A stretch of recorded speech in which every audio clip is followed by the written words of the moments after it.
বন্ধুরা, আজকে আমি দক্ষিণেশ্বর কালী মন্দিরটা একটু ঘুরে আপনাদেরকে দেখাবো। তো এটা হচ্ছে দক্ষিণেশ্বর কালী মন্দিরের গেট। দক্ষিণেশ্বর কালী মন্দিরের গিয়ে ঢুকে গেলাম।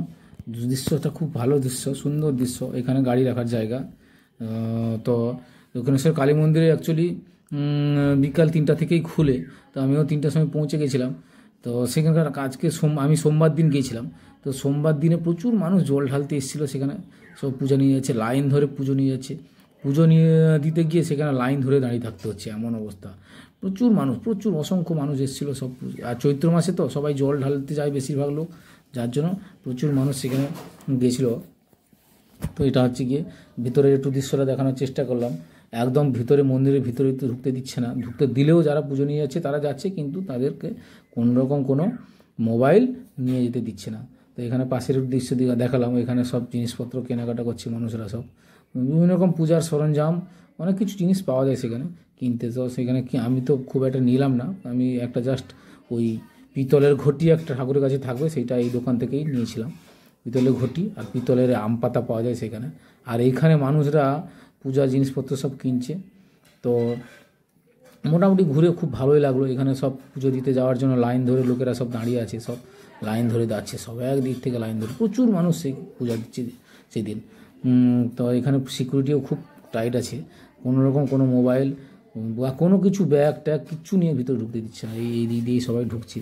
আমি যদিও ঢুকিনি, এত ভিড়ের জন্য আমি যাই না। আমি বাইরে থেকে ঘুরে এসে দেখেই চলে এসেছি।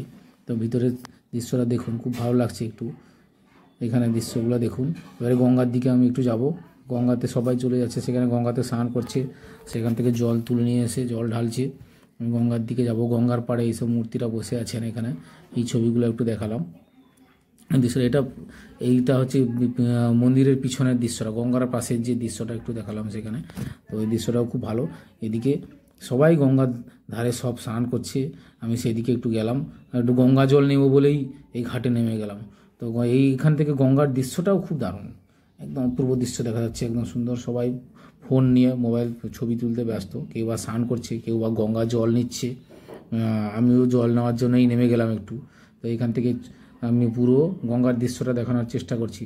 সুন্দর দৃশ্য, একদম পুরো একদম অসাধারণ। একদম সে পাশে হাওড়া দেখা যাচ্ছে, একদম সুন্দর। যতটা সম্ভব দেখানোর চেষ্টা করেছি। মোবাইলের ক্যামেরা যত দূর গেছে আমি দেখানোর চেষ্টা করছি।